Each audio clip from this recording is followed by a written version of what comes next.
স্ত্রীর জন্য মাকে ভালোবাসতে পারি না। স্ত্রী যদি বাবা মাকে সন্তান যদি একটু ভালোবাসে, স্ত্রী মন খারাপ করে। স্ত্রীর সহ্য হয় না তার সন্তানকে একটু ভালোবাসা দিতে যায় না, ঘরের মধ্যে অশান্তির আগুন দাউ দাউ করে জ্বলে ওঠে।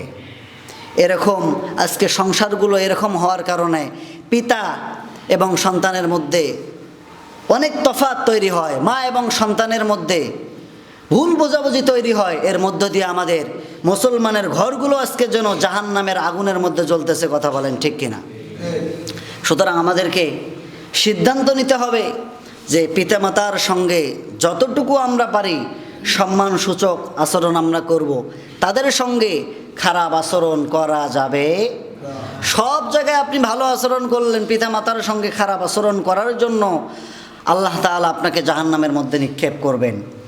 মুসা আলাইহিস সালাম আল্লাহ তাআলাকে বলেছিলেন, রব্বুল আলামিন, আমি তো আল্লাহর নবী, আমার সঙ্গে কোন ব্যক্তি জান্নাতে থাকবে? কৌতূহল বশত আল্লাহ তাআলাকে ডাক দিয়ে বললেন, আল্লাহ কি আমার সঙ্গে থাকবে? আল্লাহ তাআলা বললেন যে মুসা, একজন কসাই তোর সঙ্গে জান্নাতের মধ্যে থাকবে। মুসা আলাইহিস সালাম বললেন, আল্লাহ বলেন কি? পৃথিবীতে এত তাহাজ্জুদ গুজারি, এত নামাজি, এত রোজাদার ব্যক্তি থাকতে একজন কসাই আমার সঙ্গে জান্নাতে থাকবে? কোন ব্যক্তি সেটা আমি দেখতে চাই। আল্লাহ তাআলা বললেন, যাও অমুক বাজারে গিয়ে সেই ব্যক্তিকে দেখো। মুসা আলাইহিস সালাম সেই ব্যক্তিকে দেখার জন্য তিনি ছুটলেন। ছুটে গিয়ে দাঁড়িয়ে আছেন, কোনো কথা বলেন না। দেখেন যে সেই কসাই ওজনে সুন্দরভাবে মেপে দিচ্ছেন, সুন্দরভাবে ওজন করে মেপে দিচ্ছেন এবং কিছু মাংস আলাদা করে এক সাইডের মধ্যে তিনি রেখে দিয়েছেন। আজকে খাদ্যদ্রব্য যখন আমরা কিনতে যাই তখন মনে হয় যে কসাই হোক কিংবা দোকানদার হোক, মনে হয় যে পাল্লা বেশি করে দিয়েছে, কিন্তু বাসার মধ্যে এনে মাপলে দেখা যায় যে আরও 10 গ্রাম কম। কথা বলেন ঠিক কিনা? আমরা যদি বলি যে ভাই বেশি দেন কেন, কয় হুজুর যান খায়া দেয় আমার জন্য দোয়া করেন, অথচ বাসায় এনে কম দিয়েছে বেটা। তো ওই বেচারা ওজনে কম দেয় নেই, সেই বেচারা দোকানদারি শেষ করে পোটলা একটা বেঁধে বাসার মধ্যে চলে গেল, রান্না বান্না করে তার মাকে সেই গোস্তগুলো খাওয়িয়ে দিচ্ছে। মার 2 চোখ দিয়ে ঝরঝর করে পানি পড়তেছে। মা ডাক দিয়ে বলে, রব্বুল আলামিন, আমার স্বামী মারা যাওয়ার পর আমার এই সন্তান আমাকে অনেক কষ্ট করে আমার জন্য খাবার তৈরি করে আমাকে নিজ হাতে খাওয়াইয়ে দিচ্ছে। আল্লাহ, আমি দোয়া করি এই জামানার শ্রেষ্ঠ নবী মুসার সঙ্গে যেন তার জান্নাতে দেখা হয়ে যায়। মুসা আলাইহিস সালাম ওই বেচারাকে ডাক দিয়ে বললেন যে আপনার কি হয়?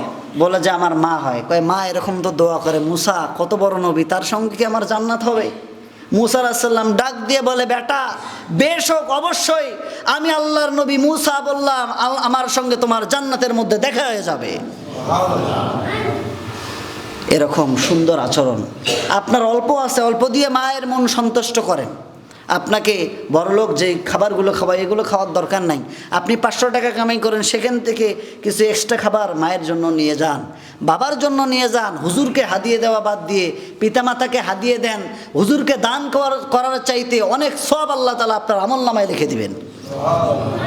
সে দান করার জায়গা পায় না, মসজিদ মাদ্রাসা হুজুর নিয়ে ব্যস্ত, পীর নিয়ে ব্যস্ত। আল্লাহ, বেটা তোমার বড় পীর তো তোমার মা বাবার সঙ্গে খারাপ আচরণ করে দেশি পীর বিদেশি পীর যার কাছে দোয়া নাও, তোমার দোয়া প্রথম আসমান পর্যন্ত পৌঁছাবে না। কথা বলেন ঠিক কিনা? সুতরাং পিতামাতার প্রতি সদ আচরণ আমাদেরকে করতে হবে, পিতামাতার প্রতি ভালো আচরণ আমাদের করতে হবে। হুমা নারুকা ওয়া জান্নাতুকা, পিতামাতার সঙ্গে ভালো আচরণ করলে জান্নাত পাওয়া যাবে, পিতামাতার সঙ্গে খারাপ আচরণ করলে জাহান্নাম হয়ে যাবে।